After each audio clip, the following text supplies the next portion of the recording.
Hi guys, jirra jirtu bakka jirtanitti nagaa rabbii isin biraa jiraatu isinin jedha Oromoo kiyya. Warroonni chaanala kanaaf haaraa taatan subscribe gochuun maatii naaf ta'a. Warroonni maatii kiyya taatan immoo like share naaf godhaa. Galatoomaa guddaa jechuudha. Warroonni maatii waliif haa taanu, walaa jajjabeessinu, walaa guddifnu Oromoo kiyya.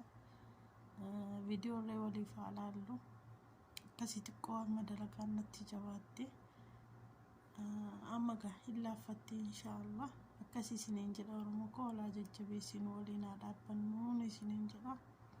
Galatooma. Waan xiqqoo jechuu dhufe waa'ee kiyyaa fi waa'ee sabboontuu irratti jechuudha. Namoonni hedduun viidiyoo kaasidhaan jettani. Namoonni hedduun viidiyoo kaasii viidiyoo san maaliif hin kaafne naan jettani. Ani dheengadda tokko gidduudhaan dhiiseen ture jechuudha. Viidiyoo tokko namni bar akkamitti akka hojjetu beeka. Deebi'ee immoo viidiyoo san kaasee yoo jedhan hedduu takka ulfaata jechuudha. Ani akkatti kaasassanuu hin beeku dhiifamuun haa godhaati. Akkasii akki biraa immoo viidiyoon irratti hojjettee turte dhiyeenya kana jechuudha. Ani garuu callisee bira kutee ture. Ammarree na dhiisuu didde jechuudha. Kanaaf deebisuu fi dhufa. Hamziyaatillee dhiifama naaf godhe hundi keessanuu Aaliyaan Jiituun dhiifama naaf godha. Akkasii maaliif jennaan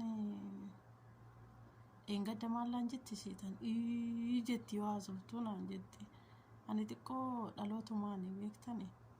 Dhalootumaan dubbachuun danda'u afaan Oromoo dhugaa rabbii. Mana keessatti illee uleen na dubbisiisani malee danda'ee afaan Oromoon dubbadhu na dhaanani jechuudha. Yeroo maarashaa fidi jedhanii yeroo maarashaa fideedhaan danda'ee maarashaan jedhu raamashaa jedha. Afaan sirreechi dubbadhu jedhanii hedduun haalolani jechuudha. Uleen na dubbisiisanii hanga kanaayyuu dhaladheetuma loqoda jechuu barbaade tanaan. Ishiin garuu nin jettanaan jette. In calliseen kubbaayyanaan jette in calliseen dheengaddarree asiif achi walitti lallaaqin maallaan jette jechuudha.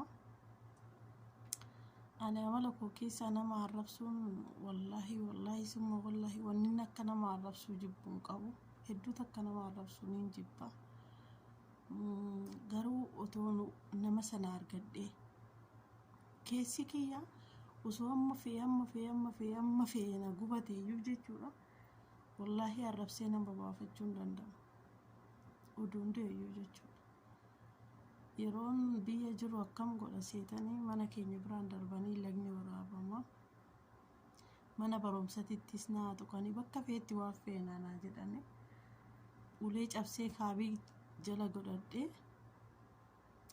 yoo namni oduun du'eeti alaa waliin galu. Aluma dhaabbadha amma namni sun dhufutti jechuudha. Waala torban maaf ji'a tokko hin taane narraan fadhuun. Sanaa booda yoo nama sana argee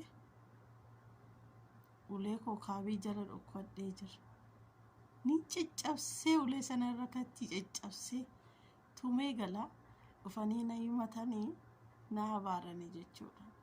Akkasii amala akkasaniin qabu malee uumama kootiin amala nama arrabsuu hin qabu. Garuu yoo namni tokko yoo namni argee waan tokko na godhee akkas jedhee amalachiis waan akkasii jedhu tokko hin qaba.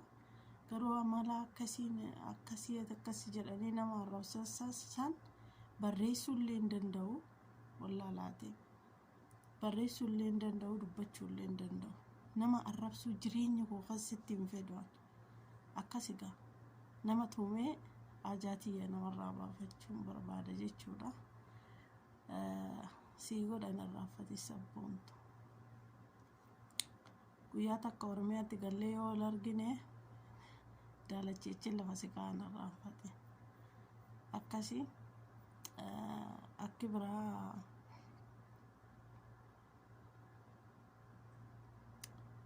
Faaxumaa jette. Faaxumaa ittiin laaqinee jette. Ittiin laaqnee dhugaadha. isa duraanii sanarratti immoo isa duraanaa softe sanarratti jechuudha kilooriksiin fuula koo guutuu na goggubee jira. Isa sanarratti jechuudha siin jedheen ture maal jedhama maaksii wayii takka nama amanii ammoo waan ta'e jedha midiriirraa fadheera siin jedhanii jechuudha. Akkasii ani osumaan du'eeyu jechuudha. Takkasii immoo namni tokko dhufee waan tokko natti himee miti namni illee waan irraa fuudhuu hin danda'u abadan. Namni waan irraa fuudhuu hin danda'u. Abbaa feetti maan taanaan waan kana jedhee namatti himu bara ebeloon akka har'a firaankii hojjanna jennee anaaf sabboontu taanee jechuudha. Yoo rabbiin jedhee akkana fixame dhumarra gadi isinii dhiisa viidiyoo kana walitti hidhee jechuudha. Firaankii hojjanna jennee walii gallee hiriyoota keenya laaluu nama laaluu waan akkasii sana namni maalluu qaba kan jedhu tokko madaaluudhaaf jechuudha. Walii gallee firaankii hojjechuuf kaane. Firaankii san keessatti namoota akka Rahuumaa Hamziyyaa guddaa galatoomaa isiniin jechuun barbaada.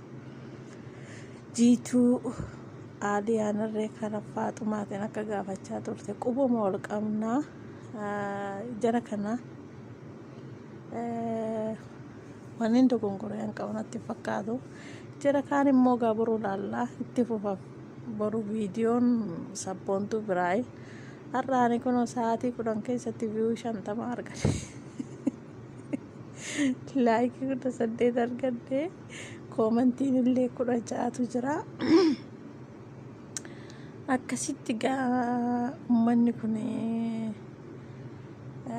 koomentii irratti illee abeeloof hedduu takka dinqisiifadhe koomentii ishii warroonni rifatta warroonni piraankii jettan illee akkas isiniin jedha. Har'a piraankii goona inni piraankii taane kun Hamziyyaan viidiyoo kaastu malee itti bokkee qabdee lafarraan na deemte jiituun boo'icha itti fuutee u'uu jettee akkasitti kun akkanatti kun dhaabitti jirraa uummanni rafeen akkatti waasaappi gubbaa Husanyii mootii asumaan galatoomis siin jedha qaaliitiyya. Isheen illee viidiyoo naaf qabaa turte nullee namuma laaluuf malee wallollee osoo hin taane namuma laaluudha jechuudha. Har'i guyyaa meeqa? Har'i Ingiliffaa Apirii 13 jechuudha. Viidiyoo kana kanan gadi dhiise kunuuti viidiyoo bira jira. Viidiyoo sagalee kiyyaaf sabboontu illee kolfinee haasaa jirru hin jira. Isheen immoo boru ani 13 gadi hin dhiifne 12 gadi dhiise 13 amma bari'ee jira jechuudha. Kanaafuu sabboontuun boru gadi dhiifti jechuudha. Apirii 13 guyyaa jechuudha. Anamma kana 12 sa'aatii akkas gadi dhiise. Meellaan laga addunyaan tun maal akka jettu harri kamsiidha. Kamsiidha bariitee jirti. Salaata subiitiitu salaatamaa jira.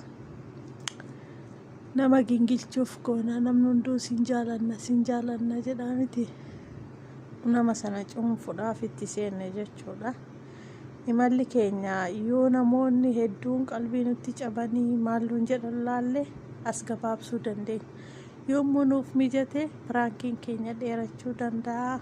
Itti fufaa nu waliin ta'a. Viidiyoo kana dhuman isinii gadi dhiisa isiniin jedha.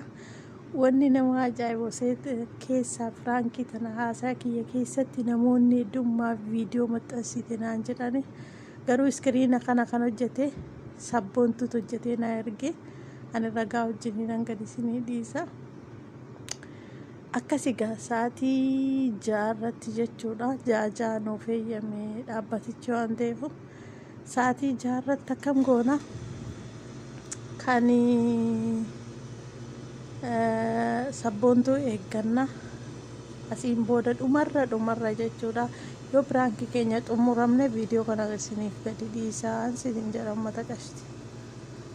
Allahu Akbar Allahu Akbar Allahu Akbar La ilaha illallah Allahu أكبر الله